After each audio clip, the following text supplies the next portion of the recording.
visittemples.com அப்படிங்கிற வலைதளம் கோவில்களை பற்றிய அனைத்து விவரங்களையும் சொல்லும். இதில் கொடுத்திருக்கிற அந்த கூகுள் வரைபடம் வந்து இந்த கோவிலுக்கு சென்றடைய உதவிகரமாக இருக்கும். இதில் உள்ள வானிலை அறிக்கை கோவிலுக்கு செல்ல ஏற்ற நாளையும் தருணத்தையும் காட்டும். அதே மாதிரி இதில் இருக்கிற யூடியூப் லிங்கை பார்த்தா கோவிலை நேரடியாக பார்த்த திருப்தியும் இருக்கும், நிறைய விவரங்களையும் தெரிஞ்சுக்கலாம். இன்னைக்கு visittemples.com மூலியமா நம்ம சென்னை கொரட்டூர்ல இருக்கிற ஸ்ரீ சிவசக்தி மாரியம்மன் கோயிலை பத்தி தெரிஞ்சுக்க போறோம். இந்த கோவிலுக்கு அருள் தரும் ஸ்ரீ சிவசக்தி மாரியம்மன் கோயில் அப்படின்னு இன்னொரு பேரும் இருக்கு. இந்த கோவில் சுமார் 35 வருஷத்துக்கு முன்னாடி சிவசக்தி நகர் கொரட்டூர்ல ஆரம்பிக்கப்பட்ட கோயிலாகும். இந்த கோவில் வந்து நல்லி குப்புசாமி விவேகானந்தா வித்யாலயா பக்கத்திலே அமைஞ்சிருக்கு. இது கிழக்கு நோக்கிய ஒரு கோயிலாகும். பக்தர்கள் 4-5 படி மேலே ஏறி தான் போனோம். இந்த கோயில்ல மூலஸ்தானத்துக்கு வெளியில ஒரு திரிசூலம் இருக்கு. அந்த திரிசூலம் அம்மனோட முகப்போட இருக்கிற திரிசூலமாகும். அதற்கு அடுத்த மாதிரி ஒரு நெய்வேத்திய பீடம் இருக்கு. அதுக்கு அடுத்து ஒரு சிம்ம வாகனம் மேற்கு நோக்கி மூலஸ்தானத்தை பார்த்த மாதிரி இருக்கும். அதே மாதிரி மூலஸ்தானத்தோட 2 பக்கத்துலையும் கிழக்கு நோக்கிய 2 விக்கிரகங்கள். ஒன்று வந்து ஸ்ரீ பாலகணபதி விக்கிரகம், அடுத்தது ஸ்ரீ பாலமுருகனோட விக்கிரகம். இந்த கொரட்டூர் ஸ்ரீ சிவசக்தி மாரியம்மன் கோயிலோட மூலஸ்தானம் கிழக்கு நோக்கி இருக்கு. மூலஸ்தானத்துல மூலவரான ஸ்ரீ சிவசக்தி மாரியம்மன் அமர்ந்த கோலத்துல கிழக்கு நோக்கி இருக்கா. கையில ஒரு திரிசூலத்தோட காணப்படுறா. மூலவரான ஸ்ரீ சிவசக்தி மாரியம்மனுக்கு பக்கத்திலேயே, அதாவது கீழ்ப்பக்கமா ஒரு பீடம் வச்சிருக்கா. அந்த பீடத்துல ஸ்ரீ ரேணுகா பரமேஸ்வரியோட முகம் காணப்படுறது. இந்த மூலவர் ஸ்ரீ சிவசக்தி மாரியம்மன் மற்றும் ஸ்ரீ ரேணுகா பரமேஸ்வரி இவாளை பார்க்கும் பக்தர்கள் யாரா இருந்தாலும் மெய்மறந்து நிற்பா. நம்ம visittemples.com நம்ம வெப்சைட்டுக்காகவும் விசிட் டெம்பிள்ஸ் யூடியூப் சேனலுக்காகவும் இந்த கோவிலை வந்து புகைப்படம் எடுக்க போகும்போது இந்த கோவிலில் அபிஷேகம் நடக்கிறது வந்து நம்மளுக்கு காண கிடைக்காத ஒரு அரிய காட்சியாகும். கொரட்டூர் ஸ்ரீ சிவசக்தி மாரியம்மன் மூலவர் கோஷ்டத்தை சுற்றி விக்கிரகங்கள் வச்சிருக்கா.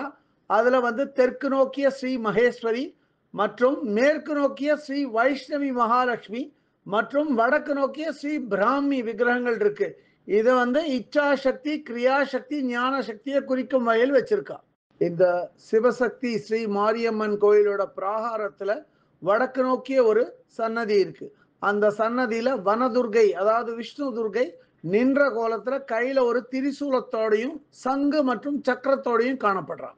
அதே மாதிரி கிழக்கு நோக்கிய மற்றொரு சன்னதியில ஸ்ரீ மகாசக்தி விநாயகர் காணப்படுறார். இந்த கோவில் அமைஞ்சிருக்கிற மற்றொரு சன்னதி செமி சர்க்கிள் வடிவமா இருக்கு, அதாவது அரைவட்ட வடிவமான சன்னதி, கிழக்கு நோக்கிய சன்னதி.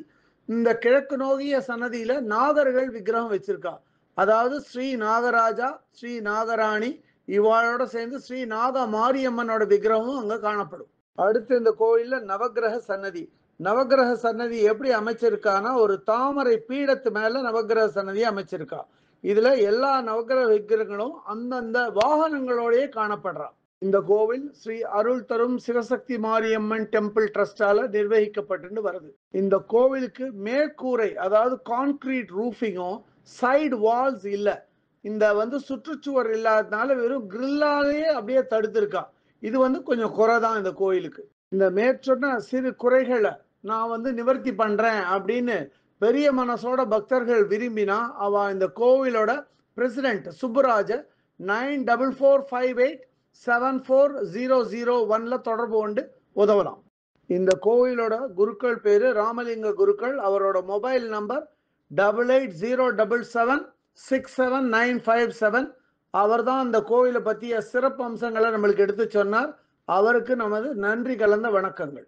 இந்த கோயிலை பற்றிய இதர விவரங்கள் வேணும் அப்படின்னா www.visittemples.com அப்படிங்கிற வெப்சைட்டுக்கு போயிட்டு இந்த கோயிலை பற்றிய எல்லா விவரங்களையும் ஆங்கிலத்தில் வந்து படிக்கலாம். இல்லை பிற பாஷைகளில் வேணும்னா அதுலேயே மொழிபெயர்க்கிற வசதியும் இருக்குது. அப்படியே மொழிபெயர்த்து அவா பாஷைக்கு தகுந்த மாதிரி படிச்சுக்கலாம். அது இதுவரை இந்த காணொலியை கண்டும் கேட்டும் மகிழ்ந்த பக்தர்களுக்கு visittemples.com சார்பாக ராகவாச்சாரியின் நன்றிகள்.